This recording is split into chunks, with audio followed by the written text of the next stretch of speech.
So, we're at the Wild Goose, Jacqui. I know, and it's wild. It's amazing. What is it about the Wild Goose that brings you here, that brings you back? Yeah, I just love it. I'm not really campy girl, to be honest with you, but I am mountain, water, stream, So green outdoors, trees. environment, Love it. nature. Love it. It really does feel like God's presence hovers outside in a really stunning way. Yeah. And in the city, you don't get as much opportunity. Yeah. So when I see the clouds hugging the mountains. The mountains, right? Oh my God. It's like a lay around the mountain. I love it. And when I see all the people walking and hugging and loving each other, that makes me happy too. Yeah. Well, let's talk about what you are doing. I think one of the things I'm interested in talking to you about is the whole notion of being a follower of Jesus as opposed to being a Christian. Yeah. I'm done with Christian right now. Okay. I mean, I'm not saying I won't get back to it, Yeah. but right now, when I'm explaining Christian, when I'm talking Christian, doing Christian apologetic, Yeah. I feel like I have to explain away our pretending that the environment's not in trouble. I have to explain away greed and avarice and malice and prejudice. Right. But if I say follow Jesus, people are like, oh yeah, Yeah. tell me what that looks like.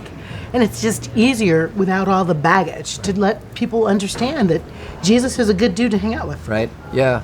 I often think about it that the church has and this is not purely a PR problem, but the church has a massive PR problem. Yes. Jesus has no PR problem. No, not at all. Except that we hijack him Yeah. and we make him the poster boy for our junk. Right. And our anger and our prejudices. Yeah. But Jesus, that rabbi, the teachings of Jesus, and the red letter Christians get this, and Right. lots of us are getting this. Pure love, take care of the poor, hang out with the marginalized, invite everybody in, welcome the stranger, because he's a Jew and the Jews do welcome the stranger. Right. So I'm sticking with Jesus. Yeah. Well, it's funny that you say that about hijacking Jesus for our stuff. I was recently on a trip in Israel-Palestine with a multiracial group of pastors, and we noticed as we traveled how white Jesus was in the churches that we visited. Even in Israel-Palestine. Even in Israel-Palestine, until we got into the West Bank, and then Jesus got kind of brown. Yep. And if you're if you go to Sacre-Cœur, you can go upstairs and find the Ethiopians with a deeply brown Jesus. Yeah. But really, Europe had such an impact on the images of Jesus. Yeah.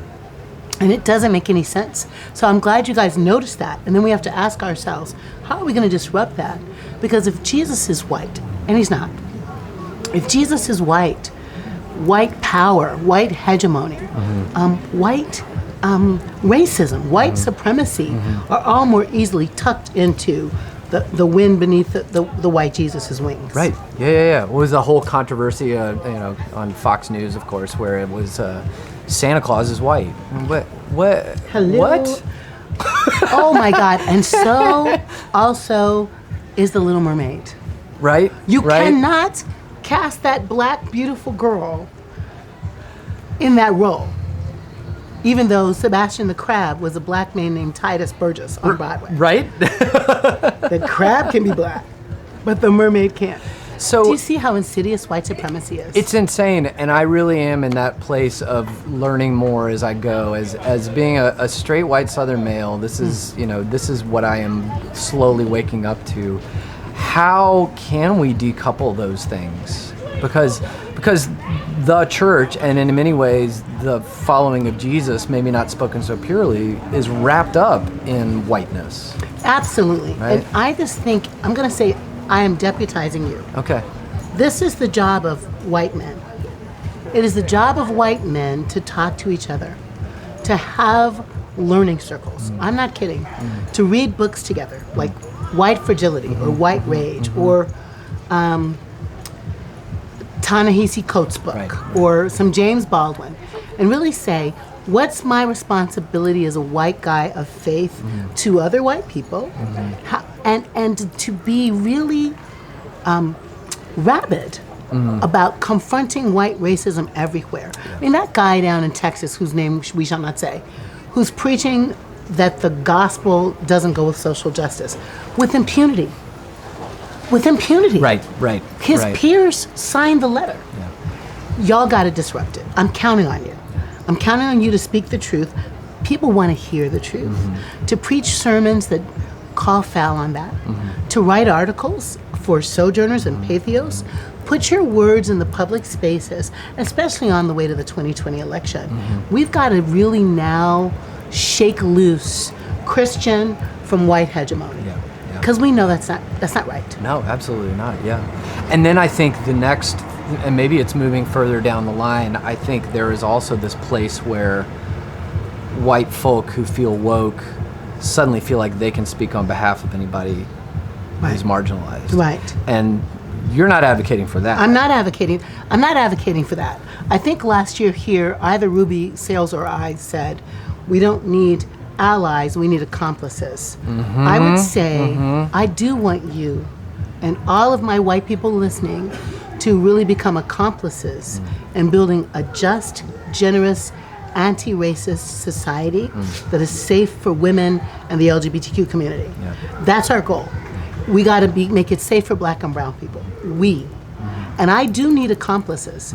You don't need to be able to say, Jacqui feels marginalized. You need to be able to say, we are marginalizing people like Jacqui. That's helpful. We are marginalizing so DACA helpful. kids, Yeah, right? So you can't tell my story, but you can tell your own story. And you can tell the stories that you've learned of white men having conversions. Where they've let go of power, shared power. I remember being at a speaking engagement with Brian McLaren a few years ago, and he had like a half-hour speaking block. And he walked up to the mic and said, I yield my time today to Mark Charles. And Mark Charles is a Native American, and Brian was like, and bye. Girl, bye. And Mark took the mic. That's incredible. And in some way, that's the kind of thing that needs to happen.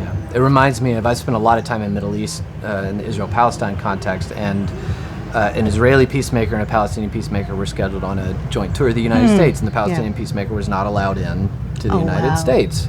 And so the very first thing the Israeli speaker said is, before we even get started, we have to acknowledge that there's an empty chair here, and that's the biggest part of the problem is I get to claim all the time now. And we're not even letting the other person in the building, in the room, in the country. And there's an obscenity about that I think that is part of the problem too, that I can inhabit spaces, and yet those spaces are the same ones where I feel like somebody else can't. What Brian did is exactly what needs to happen. And confession. This land is not your land, white people. This land belongs to Lenapes and all of the native people. This land belongs to the people that we took it from, that you took it from. And there's got to just be some humility. And if there's humility, we can share space differently. That we are not entitled, white men or white women, to the space, the land, the talk, the money. This is America. A land of diversity, a land of immigrants, a land of children and mothers and fathers who all want access to the American dream. I think that's a spiritual practice of letting go. Oh man, I love that. I love that spiritual practice, and then it also hit me for the first time ever. I mean, I think Dr. King articulated this very well, this I have a dream vision, but the idea of the American dream, taking it away from the white picket fence and the 2.5-car garage and saying, is your dream the dream of God? Is it, are you dreaming dreams and seeing I love visions? that, the dream of God. One day, all the little children hold hands. One day, all the people make enough. One day, everybody's body is safe. One day, Mother Earth doesn't have to throw up because we're making her sick. I think that's God's dream. And we got a ways to go. Amen. We're going to get there. That's right, we will, together. Thank you. Thank you. All right. I'm Jacqui Lewis, and I am here at Wild Goose. Yes, I am a little warm, but it has been a stunning couple of days. And I make the trip back to the Goose because the mountains are gorgeous, because the trees are lush, because the rain brings forth beauty, and because on every corner there's somebody I know or somebody who knows somebody I know, and I get to hug and feel at home. I get to learn amazing things, hear beautiful music, and eat some good food. So you want to come to the Goose, Wild Goose rocks. Come join us.